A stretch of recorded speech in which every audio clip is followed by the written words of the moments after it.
Friends, welcome back to our channel. இந்த வீடியோவில் நம்ம என்ன பார்க்க போகிறோம் அப்படின்னா 10ஆம் வகுப்பு பாடம் 1, அதாவது இயக்க விதிகள்லேருந்து புக் பேக்கில் இருக்கக்கூடிய 1 மார்க் கொஷின்ஸ் தான் நம்ம பார்க்க போகிறோம். இது வந்துட்டு நான் இந்த வீடியோ அப்லோட் பண்ணுறதுக்கான முக்கியமான காரணம், இது வந்து எக்ஸாமுக்கு ப்ரிப்பேர் பண்ணுறவங்களுக்கும் யூஸ்ஃபுல்லாக இருக்கும், அட் சேம் டைம் ஸ்கூல் ஸ்டூடெண்ட்ஸ்க்கும் யூஸ்ஃபுல்லாக இருக்கும்.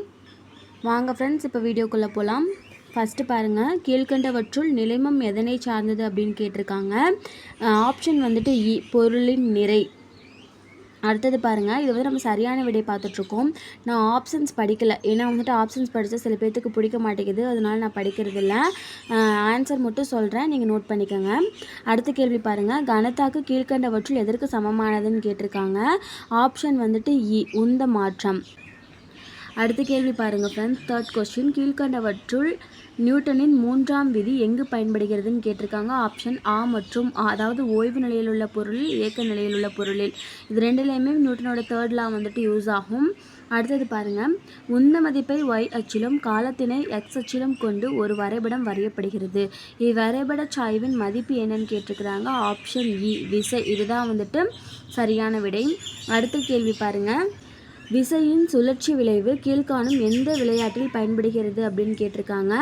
ஆப்ஷன் இ, சைக்கிள் பந்தயம்.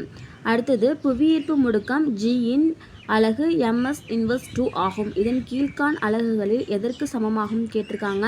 ஆப்ஷன் ஆ, நியூட்டன் கிலோகிராம் இன்வர்ஸ் 1, அதாவது NK G இன்வர்ஸ் 1. அடுத்தது பாருங்கள், ஒரு கிலோகிராம் எடை என்பது எதற்கு சமமாகும் அப்படின்னு கேட்டிருக்காங்க. ஆப்ஷன் இ, 98 × 10⁴ டைன்.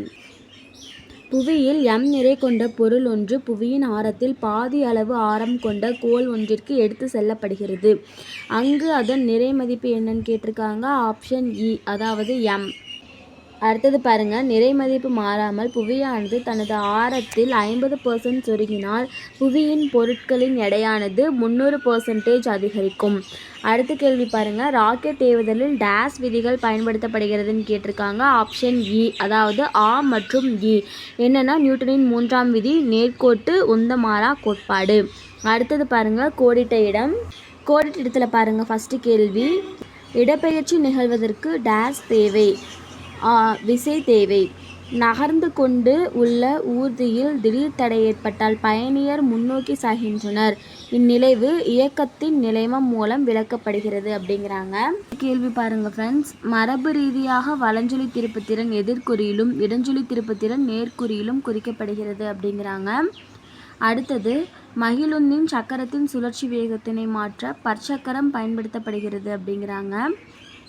100 கிலோகிராம் நிறையுடைய மனிதனின் எடை புவிப்பரப்பில் டேஸ் அளவாக இருக்கும். விடை வந்துட்டு 980 நியூட்டன். இதோட கோடிட்ட இடங்கள் வந்து முடிஞ்சிருச்சு. அடுத்தது சரியா தவறா பார்க்க போகிறோம். சரியா தவறா பாருங்கள், துகள் அமைப்பில் ஏற்படும் நேர்கோட்டு உந்தம் எப்போதும் மாறிலியாகும். தவறு. பொருளின் தோற்ற எடை எப்போதும் அதன் உண்மையான எடைக்கு சமமாக இருக்கும். இதுவும் ஆன்சர் தவறு தான் வரும். அடுத்தது பாருங்கள், பொருட்களின் எடை நிலநடுக்கோட்டு பகுதியில் பெருமமாகவும் துருவ பகுதியில் குறைவாகவும் இருக்கும். இதுவும் தவறு தான். திருகுமறை ஒன்றினை குறைந்த கைப்பிடி உள்ள திருகு குரடு வைத்து திருகுதல் நீளமான கைப்பிடி கொண்ட திருகு குரடினை வைத்து திருகுதலை விட எளிதாகும் அப்படின்றாங்க. இது வந்துட்டு தவறான ஒரு கூற்று. அடுத்தது பாருங்கள், புவியினை சுற்றி வரும் விண்வெளி மையத்தின் உள்ள விண்வெளி வீரர் புவியீர்ப்பு விசை இல்லாததால் எடை இழப்பை உணர்கிறார் அப்படிங்கிறாங்க. இதுவும் தவறு தான். அடுத்தது பொறுத்துக பார்க்க போகிறோம்.